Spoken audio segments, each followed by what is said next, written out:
What's going on, guys? Today I wanted to bring you another one of my 2014 WCQ H.A.T format deck profiles. The deck I want to show off today is Dark World Exodia FTK. It's a really cool deck that, allows you to play the fan favorite Exodia along with what a lot of people enjoy in Dark World. FTKs are not really the most viable decks in H.A.T format just because they tend to be somewhat inconsistent and really reliant on you going first, which isn't always the best. But I still wanted to show this off as a fun deck and for people that, again, enjoy Exodia and Dark World. The cool thing about this build is if you do win the first game, you're able to actually smoke screen and side out of Exodia and actually play just a regular Dark World deck, because a lot of the cards this deck does play are somewhat similar to a regular Dark World build, because Dark World is known to have a lot of draw cards already and just to cycle through the deck. So that is a cool thing you can do with this version, and it's also part of the reason I wanted to show this version off first. If you're interested in other kind of fun, gimmicky, more, again, fun deck type FTKs for H.A.T format, definitely let me know in the comments section, and maybe I'll make some other versions of different FTKs just to show them off. Again, you might not see these very often because they aren't always the most consistent in a sense, and I'll probably also just show you guys a test hand at the end of this video as well so you can see how it actually works. But anyways, let's get into this.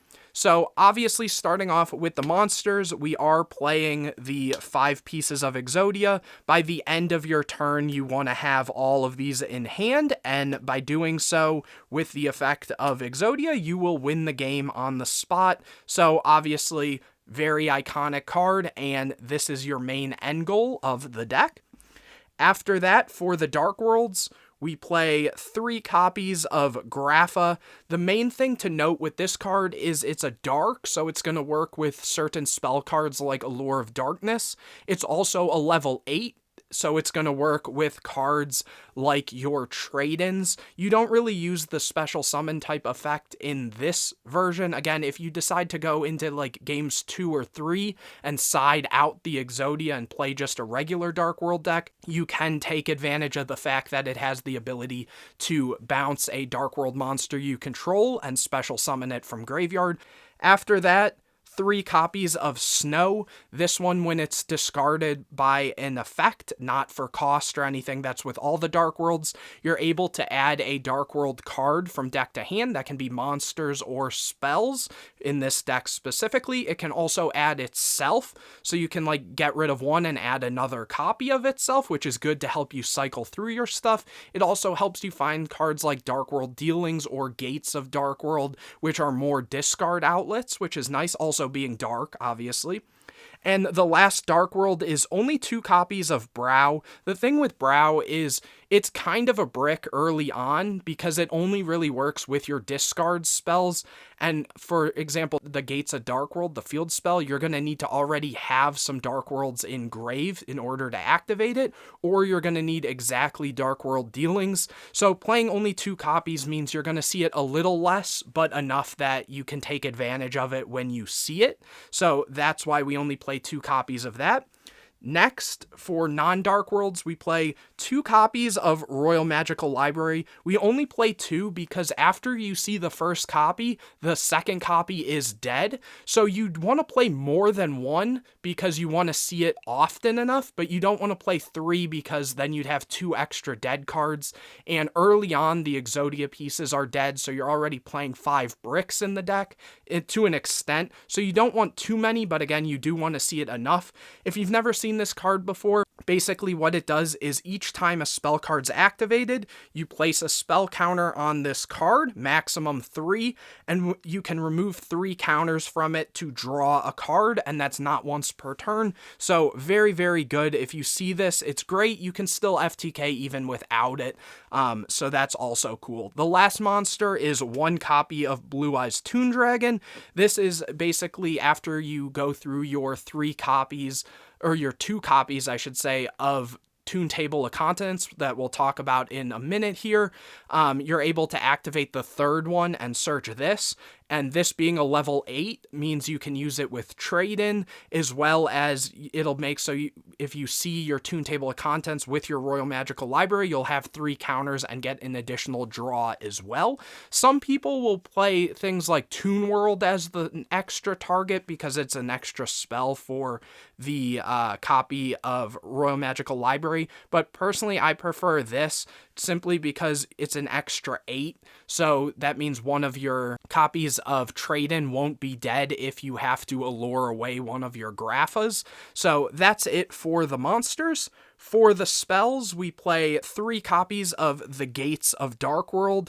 This card, basically the main effect you need to know for this version is you're able to banish a fiend monster from your graveyard, discard a fiend monster, and draw a card. So it's basically just a way to get rid of your Dark Worlds to trigger their effects, as well as cycle through your decks and draw more cards. After that, 3 copies of Dark World Dealings. Both players draw a card and discard a card. Again, another way to get Dark Worlds and other cards into graveyard to trigger their effects and cycle through your deck faster. 3 copies of Upstart Goblin, just to draw a card. Your opponent gains 1,000 life points, but you don't really care about life, given, you're going to be winning on your turn anyways, on your first turn. Now, here I chose to play 3 copies of Into the Void. Some people don't like this because what it does is you can activate if you have 3 or more cards in your hand, draw 1 card, and then during your end phase, you discard all the cards in your hand. So a couple things to note with this: if you have this card and 2 other cards in hand, you are able to activate this, because technically when you would go to activate it, you do have the 3 cards in hand. So that's one key thing to note. But the other thing is you're going to be FTKing. Usually you aren't winning the game if you aren't FTKing, so the discard is kind of irrelevant because you'd probably be losing that game regardless. Now, the other thing is obviously if you do choose to smokescreen into regular Dark World, the discard in the end phase isn't terrible either anyways. But yeah, so that's why I choose to play this over not playing it at all. And obviously, just getting an extra draw for free is very nice. You're almost always going to have the requirements to use that card. Anyways, after that, 3 copies of Trade-In, being able to discard a level 8 monster to draw 2. This does not, because you discard for cost, you don't get to trigger Grapha, so that is something to keep in mind, but the idea is just to be able to draw cards. After that, 3 copies of Toon Table of Contents, being able to add a Toon card from your deck to your hand. So usually you go Toon Table into Toon Table into Toon Table into Blue Eyes Toon. So just a really cool thing. Also, since this can search the Blue Eyes Toon, if you see this plus a trade-in, you always know you have access to your trade-in to cycle through more cards and just deck thin in general. Anyways, after that, we play 2 copies of Magical Mallet. This card's alright. You basically shuffle any number of cards from your hand into your deck and then draw the same number. In theory, it's a -1, but with Royal Magical Library, it just lets you basically put back Exodia pieces early on so that you can find other draw stuff. And I think 1 is too little and 2 is the perfect amount, just so that, once you get later into the game, what cards you draw into becomes more important. So just 2 is the perfect number. After that, 1 copy of Allure, being able to draw 2 and then banish a dark monster. 1 copy of Terraforming. This just means you can get to your field spell whenever you want, especially without having to use cards like your Snow's effects in order to get to your field spell if you don't see it. So very good. Technically it's at 3 in Hat format, but you don't want to be bricking on just the field spell, so I think 1 is perfect. After that, 1 Day of Peace. It's at 1 or we'd be playing more. Both players draw a card and then neither player takes damage until the end of the next turn, so the end of your opponent's turn. And then what I would say is the best card in this deck, and kind of the reason we aren't special summoning, is 1 copy of Pot of Duality. This kind of reminds me of, I guess, in more modern Yu-Gi-Oh, a Card of Demise.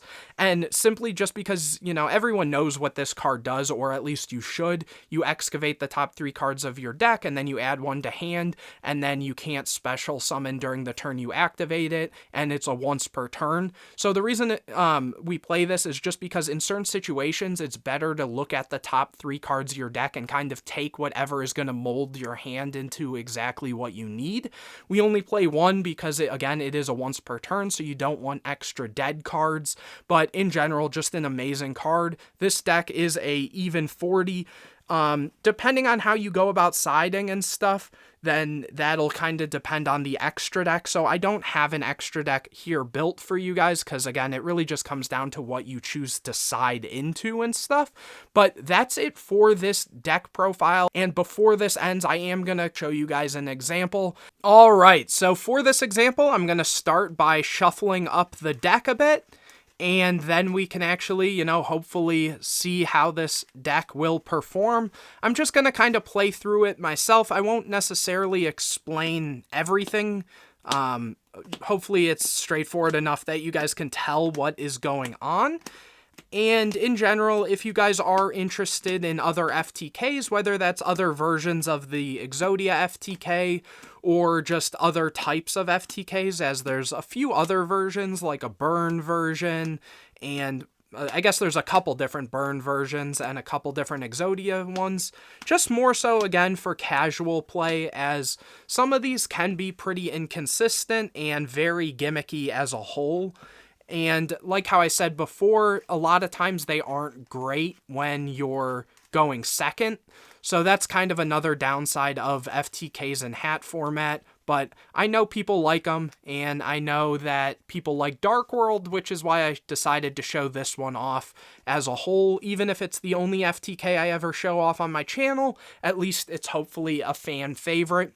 But anyways, opening hand, we see Trade-In, Royal Magical Library, Upstart, Dark World Dealings, and Snow. So very good hand, and obviously we still do draw for turn. So here is a Head of Exodia. So unfortunate kind of brick here, but not too bad. Hopefully there's enough space here. I might have to put some of the graveyard or something off to the side. So obviously start with Royal Magical Library. And here I'm going to activate Upstart Goblin. I'll put 1 counter here and draw a card.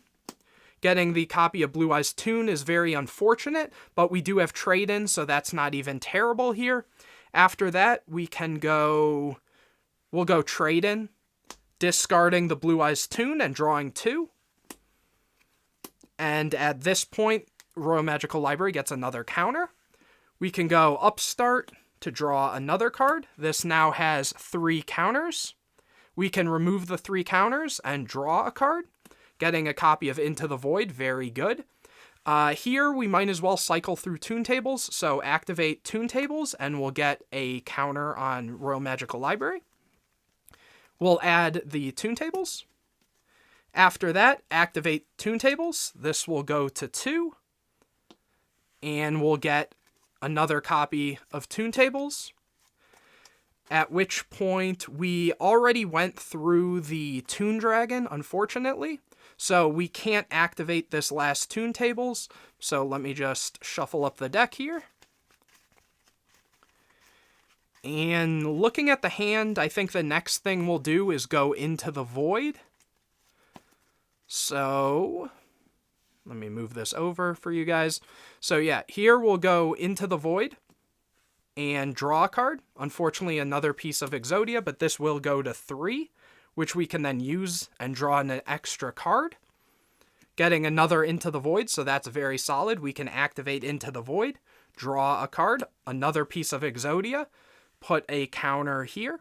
Now from here, again, the hand isn't looking too great, so we're going to really have to hope that, this Dark World Dealings puts in some work.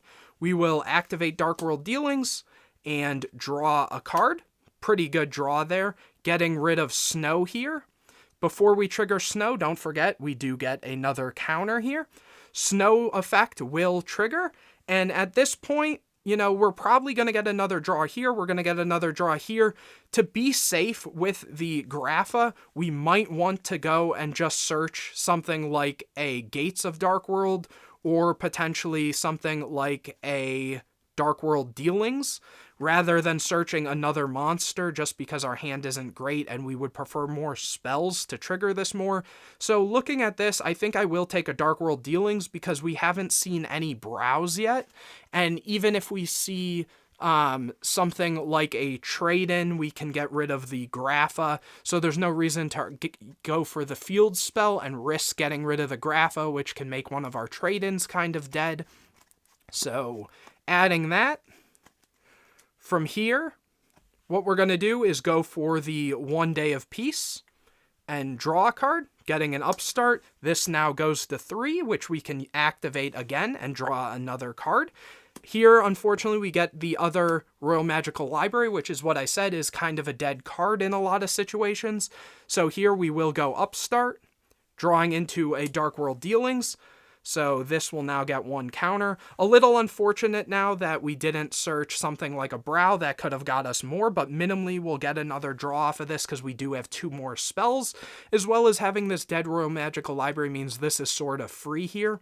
So we'll activate the Dark World Dealings, drawing into a Gates, and we can just get rid of this Royal Magical Library. Because we activated the copy of Dark World Dealings, we can put another counter here, so this is at 2. Next, because we have the field spell, we can just activate it but not use the effect, and that'll put this to 3, which we can then remove and draw an extra card, getting another piece of Exodia. So we're only 1 piece away, which, you know, it's a good but bad. It would be good if we could get into a magical mallet here if need be. If we can't, because we are running kind of low on spell activations, so there's going to need a lot of work to be done here in order to actually finish this off. Here we'll activate the other Dark World Dealings we had, drawing into, ooh, there's a trade-in, and here we are going to get rid of that extra tune tables. This will now get 1 counter on it, and that's why we went for that first before using this, because if not, this would be dead here.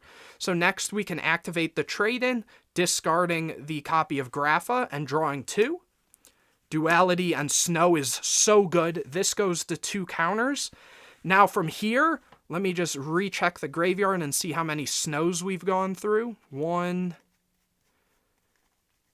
Looks like just 1 snow. So what we're going to do is we're now going to use the Gates, and I think we only had Graphas that we can banish. Oh, we have Snow. So here I'll just banish the Snow. It doesn't really matter in most cases. There's now a way to like recur your stuff from grave. So we'll banish the Snow, discard this Snow from hand in order to draw a card. So here we will draw. Finding a copy of Allure, it's not great here because obviously we don't want to get rid of our Exodia pieces or anything, but Snow will then trigger. And at this point, we do have Allure and we do have Duality, so it almost makes sense to go for, you know, another discard outlet. We could go for like, or I guess I should say a monster, so we have something to banish off of this. We could go for a copy of Brow, though it might also, let me see how many trade-ins we had left in here. I think just 1. Just 1 trade-in, so we could go for the Grapha in case we find it off of this, and if not, we have it to get rid of off of this. So in this exact instance, we could also just go for a Snow, depending on how many discard outlets we have left, which we have 2 Gates. We still have the 1 trade-in, so there's more Gates in deck than there is trade-ins. And we do want a Dark, so obviously I think we'll go for Snow here. Now at this point, we're going to have to use this Duality, which will also give us our 3rd counter on Library. So just getting a good shuffle there. Also, you know, if we find the last piece of Exodia off this Duality, the game just ends anyways. So here we will activate Duality. So this will go to 3 counters. And again, very important here. Let's see what we see. We see Grapha, Into the Void, and Mallet. And actually here, I think we will go for the Mallet to add to hand, simply because at this point we can shuffle back the Exodia pieces. We are running really low on deck, so there's a higher chance of, you know, finishing off this combo very shortly. So just a good shuffle here. And we will use the Library to draw a card, getting the copy of Grapha. At this point, you kind of have the option of if you want to use the Allure here and, you know, potentially risk one of these darks to find the last piece of Exodia, or just going Mallet. Here, I think we will do that, and we'll go for the Allure. So activate Allure, we will get an extra counter here on the library and draw 2. 1, 2, finding a Terraforming there. So because we found the Terraforming, which will get us another spell, what we're going to do is we're going to banish one of the Graphas, because again, we only have one trade-in left in deck. At this point, we can go and activate Terraforming to get a copy of Gates. And the Terraforming, because it was activated, will get us another counter here. So this will go to 2.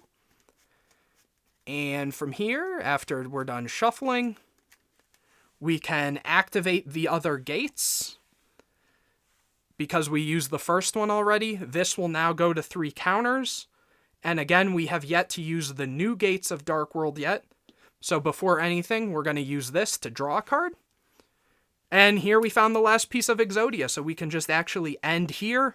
We do have all 5 pieces, so we win the game. And yeah, that's basically how this FTK works. Hopefully you guys enjoyed this video, and this was informative for you guys. If you did, please leave a like on the video, comment any questions or videos you'd like to see in the future, as I mentioned, the other FTKs, or just in general. Subscribe to the channel, hit the bell to get notified anytime I put a new video out, share this video with your friends, and anyways guys, I will see you in the next video.